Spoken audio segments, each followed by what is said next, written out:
नमस्कार, मेरा नाम आलोक है। आप लाइव टीवी देख रहे हैं। बिहार में अब एनडीए की सरकार बन चुकी है। देखिए, जनवरी महीने में ही माहौल कितना बदल गया। जनवरी महीने में आपने बहुत कुछ देखा है। शिक्षकों को नौकरी भी दी गई। जनवरी महीने में ही अयोध्या में रामलला का प्राण प्रतिष्ठान भी किया गया और अब बिहार में सियासी भूचाल आया, जिस बात के कयास लगाए जा रहे थे। लाइव टीवी पहले से ही आपको हर पल की खबर अपडेट दे रहा था और लाइव टीवी ने पहले ही इस बात का अंदाजा लगाया था कि हाँ, बिहार में नीतीश कुमार फिर पलट सकते हैं, फिर पाला बदल के एनडीए की ओर जा सकते हैं।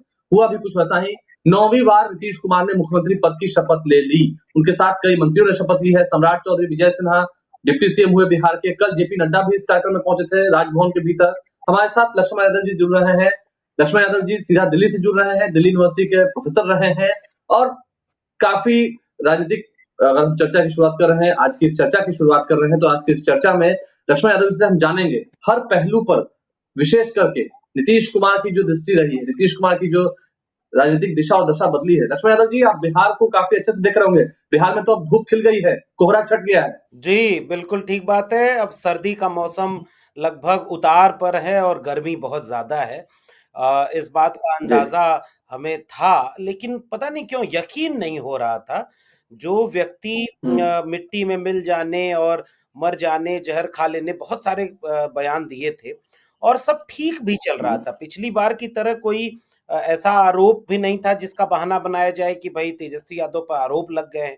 इस बार तो हुँ, देश की सबसे मजबूत विपक्ष की आवाज बिहार बन चुका था, नौकरियां दे रहा था, उसका रिकॉर्ड हुँ। बना रहा था, जाति जनगणना जैसे मुद्दे करके बीजेपी को सबसे बड़ा एजेंडे पर घेरने का काम बिहार कर रहा था। फिर भी मौसम बदल गया। अब आलोक जी, इस बदलते हुए मौसम पर क्या ही कहा जाए। जी। हुँ। लगता है कि मतलब अब जिस तरह से सियासी तूफ़ान आया है, नीतीश कुमार भी क्या कहते हैं, उन्होंने कहा कि हमने सबको एक साथ लाने की कोशिश की, लेकिन कांग्रेस की इसमें बड़ी गलती थी। जेडीयू के जो नेता हैं, कल राजभवन के भीतर भी मैं महेश्वर हजारी से बात कर रहा था, शाहनवाज हुसैन से भी बात हुई हमारी। सबने कहा कि कांग्रेस की गलती इसमें बड़ी है, कांग्रेस काफ़ी डिले कर रही थी या कांग्रेस को पहले से ही इस बात का अंदाज़ा था कि होना क्या है? अब ये तो एक बहाना है। मान लीजिए कि हम एक अपने घर पर कार्यक्रम करने के लिए गाँव भर के लोगों को जुटा रहे हैं। 2-4 लोग आने में देर हुँ, कर दिए, तो कार्यक्रम में ही मतलब खीर बन रही है उसमें नींबू डाल देंगे या उसमें मिर्च डाल के खाना-वाना पलट देंगे। ये वो नाराज़गी ठीक नहीं है, जब आपके घर की बात है। एक बात बताइए, नीतीश कुमार जी इसका दोष दे सकते हैं कि संविधान को बचाने की लड़ाई जो लड़ने के लिए वो एक एकजुटता बना रहे थे, बाकी सब तो एकजुट थे। अच्छा, नीतीश जी को इस बात का हुँ, अंदाजा नहीं था क्या कि कांग्रेस कैसे व्यवहार करेगी? क्या कांग्रेस को इस बात का हुँ। पता नहीं था कि इसी बीच में हमें संगठन भी मजबूत कर लेना है? तो गलतियाँ कांग्रेस की तरफ से हों या विपक्षी गठबंधन अपनी उम्मीदों के अ, दिशा में तेजी से बढ़ता हुआ नहीं दिख रहा है, तो क्या आप एकदम से वो वहाँ चले जाएँगे जिससे आप देश बचाने की बात कर रहे थे? इसका जवाब तो नीतीश कुमार जी को देना पड़ेगा कि आप क्यों देश भर के लोगों को एकजुट कर रहे थे? क्या आपको कांग्रेस के बारे में नहीं पता था या इस एकजुटता में आने वाली मुश्किलों के बारे में नहीं पता था? अलग-अलग रंग के लोग हैं, अलग-अलग पार्टियाँ हैं, सबकी महत्वाकांक्षाएँ हैं, सब लोगों की महत्वाकांक्षाएँ टकराएँगी, सीट बँटवारे में थोड़ा झगड़ा होगा, थोड़ा टाइम खिंच जाएगा, अचानक से। तो ये एक बहुत कमज़ोर बहाना है, ये अलग बात है। लेकिन वो भी कितना टाइम देते, वो कितना टाइम देते हैं? जून में बैठक हुई थी 2023 में, अब जनवरी का महीना बीत रहा है, तो अभी तक सीट शेयरिंग की बात भी नहीं हुई, शुरू भी नहीं हुई इस बात। नहीं, ठीक बात है। ये एक मुश्किल है जिसका देश के सभी लोग जो राजनीति को समझते हैं, वो जानते हैं कि बीजेपी बहुत तेज़ी से चुनाव की तैयारी कर रही थी। उसका सबसे प्राइम कोर एजेंडा राम मंदिर उनके हाथ में है। वो पूरी और वो ताकत भी उनके हाथ में, मीडिया उनके हाथ में है, पैसा उनके हाथ में, संगठन के लोग गाँव-गाँव कोई कथा भागवत कर रहा है उनका संगठन का आदमी, कोई ईडी सीबीआई वाले संगठन के लोग लगे हुए हैं देश को परेशान करने में और उनके कार्यकर्ता लगे हुए हैं। इसके बरक्स विपक्ष की तैयारियां अधूरी, कमजोर और थोड़ी बिखरी हुई दिख रही थी। इस बात से कोई ऐतराज नहीं है। लेकिन मेरा सवाल हमेशा ये रहेगा, इस बात का रास्ता क्या हो सकता था? क्या कांग्रेस डिले कर रही थी, सीट बंटवारा नहीं हो पा रहा था, तो नीतीश जी उनके साथ चले जाएंगे जिनसे देश बचाने के लिए सबको एकजुट कर रहे थे। इसका जवाब नीतीश जी कैसे देंगे? कांग्रेस खराब हो सकती है, उसकी उसके काम करने का तरीका खराब हो सकता है, तो जिससे आप कह रहे थे कि इनको रोकना है भाई, हमको तो कुछ चाहिए नहीं। बाद में तो ये समझ में आया कि जब से जो है ममता बनर्जी ने मल्लिकार्जुन खड़गे का नाम आगे कर दिया और अरविंद केजरीवाल ने उसको सपोर्ट कर दिया, नीतीश जी को बुरा लगा कि हमने सबको एकजुट किया, हमें संयोजक बनने की हसरत थी, तो वो पूरा नहीं हुआ। लोग तो इस तरह कहेंगे, महत्वाकांक्षा एक एक अच्छी चीज होती है क्योंकि वो आपको सक्रिय करती है, वो आपको जागरूक और एक्टिव करती है, लेकिन अति महत्वाकांक्षा आपका विनाश कर देती है। नीतीश जी महत्वाकांक्षा से शुरू किए और अति महत्वाकांक्षा पर एकदम पलटी मार गए, जिसका कोई तर्क, ठोस तर्क नहीं है भाई। अच्छा मान लीजिए आप कह रहे हैं कांग्रेस गलती कर रही है, अगर आज की तारीख में आपको सही माना जाए तो आरजेडी को भी इस गलती के तहत कांग्रेस को तुरंत किनारे कर देना चाहिए। यूपी में सपा अलग हो जाए, ममता बनर्जी मान लीजिए कह चुकी हैं, और पंजाब सीट शेयरिंग का एक झगड़ा है और वो बहुत स्वाभाविक झगड़ा है, लेकिन उससे क्या सारे लोग अलग हो जाएंगे और सारे बीजेपी मिल जाएं? क्या नीतीश जी जो रास्ता इस देश के नेताओं को दिखा रहे हैं, सारे लोग बीजेपी में मिल जाएंगे तो देश बच जाएगा, सब अच्छा दिन आ जाएगा? ये एक कुतर्क है। नीतीश जी अब इस कुतर्क से कम देश के लोगों को भ्रमित तो नहीं कर पाएंगे। जी। नहीं, आपको लगता है कि बिहार में अब सियासी फिजा बदली है, एनडीए की सरकार हो गई है बिहार में, अब लगता है कि हाँ बिहार में पिछली बार तो 39 सीट जीते थे, लेकिन नीतीश कुमार की जो फेस वैल्यू रही है, क्या उस फेस वैल्यू की बदौलत बीजेपी के जो कोर वोटर है, जो कोर वोटर हैं अभी भी, जो उनके कार्यकर्ता हैं, जिन्होंने अमित शाह को भी सुना था कि अब नीतीश कुमार के दरवाजे हमेशा के लिए बंद हो गए, लेकिन ठीक है, राजनीतिक संभावनाओं का खेल है, क्या ये असर नहीं पड़ेगा इस चुनाव पे, 2024 के चुनाव पे? देखिए, असर तो निश्चित रूप से इतना पड़ने वाला है कि जो ईडी तैयार करके बैठी गई रही होगी दिल्ली में, मुझे तो पता नहीं क्यों आलोक जी ऐसा लगता है कि एक फ़ोन प जब पटना गया होगा तो 2 ऑफ़िस में बजा होगा वो फ़ोन। एक आरजेडी के ऑफ़िस में और एक जेडीयू के ऑफ़िस में। आरजेडी वालों ने सोचा कि भई ईडी कोई नई चीज़ नहीं है, आप हमें परेशान कर रहे हो, लालू जी को इस उम्र में ईडी का सम्मन भेज रहे हो, तेजस्वी के यहाँ ईडी बैठी रहती है, उनको कहना पड़ा कि ये तो कमरा हम बनवा देते हैं घर में, यहीं रहिए। अभी गए हुए हैं, हाँ, अभी लालू जी गए हुए हैं, अभी ईडी ऑफिस में ही है कल लालू जी। शपथ ग्रहण हुआ, आज काम शुरू हो गया ना, तो ये वाला फ़ोन दोनों ऑफ़िस में गया होगा।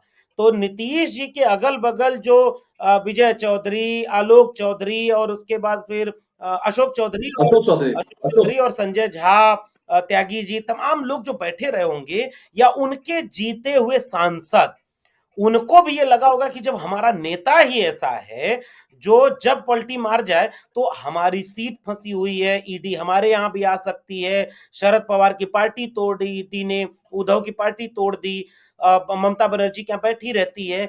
इस सब पचड़े में पड़ने की बजाय सब लोग चल के नीतीश जी को मनाओ कि देखिए आपके लिए तो आसान है, एक बार और रंग बदल दीजिए, इतनी बार बदले हैं तो एक बार और बदल दीजिए, हम ईडी से बच जाएंगे, हम जो है चुनाव हारने से बच जाएंगे, क्योंकि आपको ये समझ में आना चाहिए कि बीजेपी आपके खिलाफ लड़ती, तो यह पूरी की पूरी एक सोची समझी चीज है। तो जैसे ही सरकार बदल गई, दूसरे वाली ऑफिस से ईडी वापस चली गई होगी और वो अब आरजेडी के ऑफिस में जाएगी। इसका बिहार की राजनीति पर असर ये होगा आलोक जी कि बिहार के लोग, आप बात समझिए, जितने दिन नीतीश जी थे 2020 के चुनाव में यही नीतीश जी कहते थे, कहता है 10 लाख नौकरी दे देंगे, अरे पैसवा कहां से आएगा, और जैसे ही ये गठबंधन बना लगभग 5 लाख नौकरी दे दी और नीतीश जी के हस्ताक्षर से दे दी।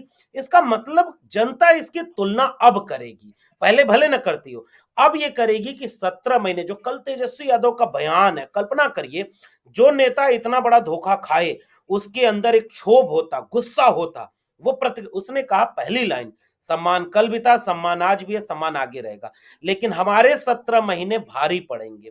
तो जिन्हें नौकरी मिली है, जो सामाजिक न्याय की एक लकीर खींची गई है जाति जनगणना से, मुझे लगता है कि ये जनता इस बात को समझेगी कि यह एक राजनीति है जो झुक के, डर के, उनके दरबार में दरबारी बन के हो रही है, और दूसरी तरफ एक राजनीति है जो लड़ रही है तेवर के साथ। तो इसका असर तो देखिए आने वाले चुनाव में पक्का पड़ने वाला है, और बिहार की राजनीति में भले ये दोनों एकजुट हो गए हैं, एक आध चुनाव बहुत हुआ तो जीत जाएंगे, लॉन्ग टर्म में अब यहां से नीतीश कुमार जी का राजनीतिक पतन हो चुका है। एचडी देवगौड़ा लोग भूले नहीं होंगे, बीजेपी के साथ गए, खत्म हो गए।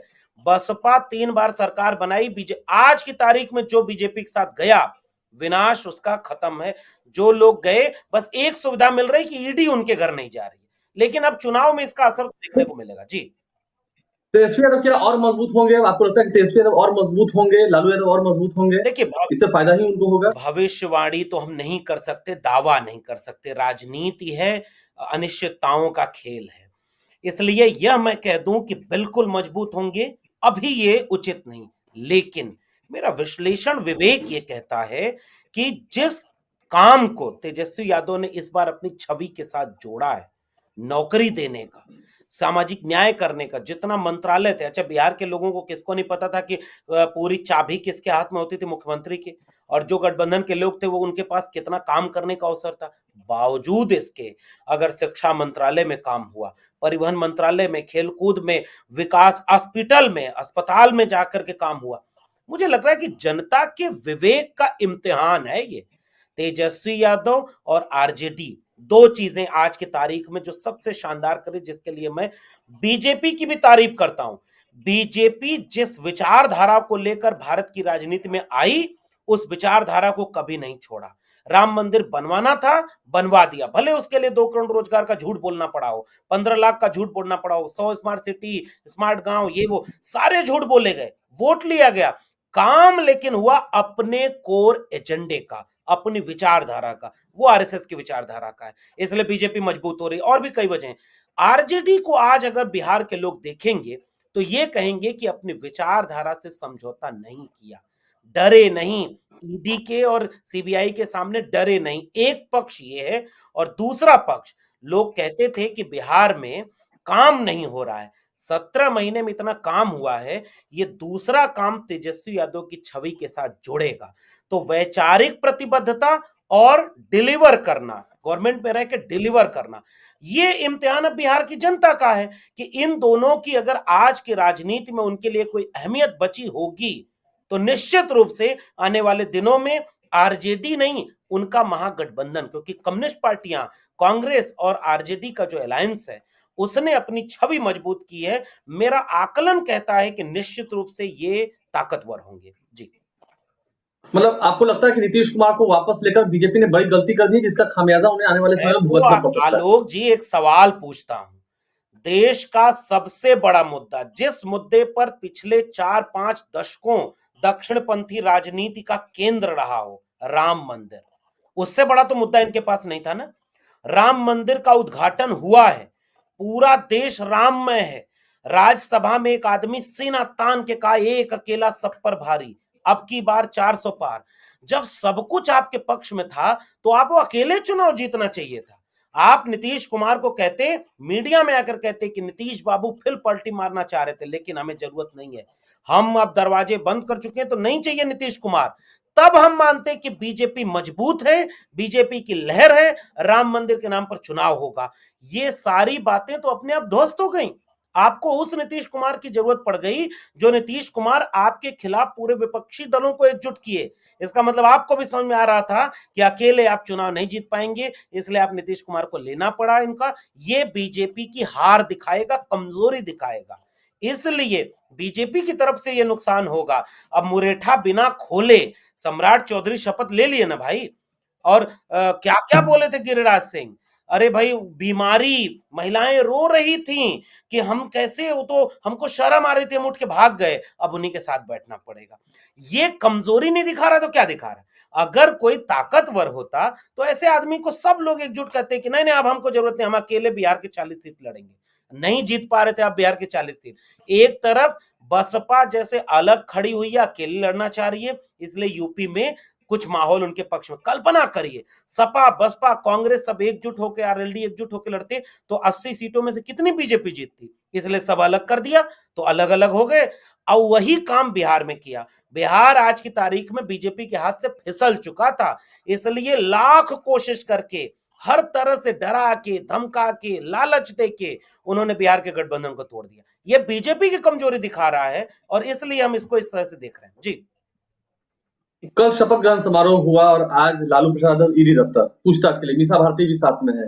आपको लगता है कि सब प्री प्लान था, सब स्क्रिप्टेड था, सब तैयारी थी? बाकायदे, इस देश में जब राजनीति ही स्क्रिप्टेड चल रही हो, देश के प्रधानमंत्री क्या भाषण देंगे, अब हर जगह एक टेलीप्रॉम्प्टर लगा है। हम एक टेलीप्रॉम्प्टर युग में हैं आलोक जी। टेलीप्रॉम्प्टर पर सब कुछ लिखा जाता है।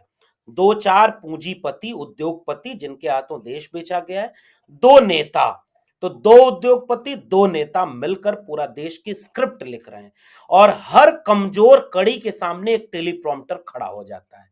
वही टेलीप्रॉम्प्टर नीतीश कुमार के सामने गया, उन्होंने वो स्क्रिप्ट पढ़ दी। उसी टेलीप्रॉम्प्टर पर लिखा था कि आप इधर आओ और उधर हम उनको जेल में डाल दें। लालू यादव को जेल में डाल दो, नीतीश कुमार को अपने पास ला लो। बीजेपी अगर मजबूत होती तो ये दोनों काम नहीं करती। राजनीति राजनीति की तरह होती है, सामने से लड़ा जाता है, पीछे से नहीं।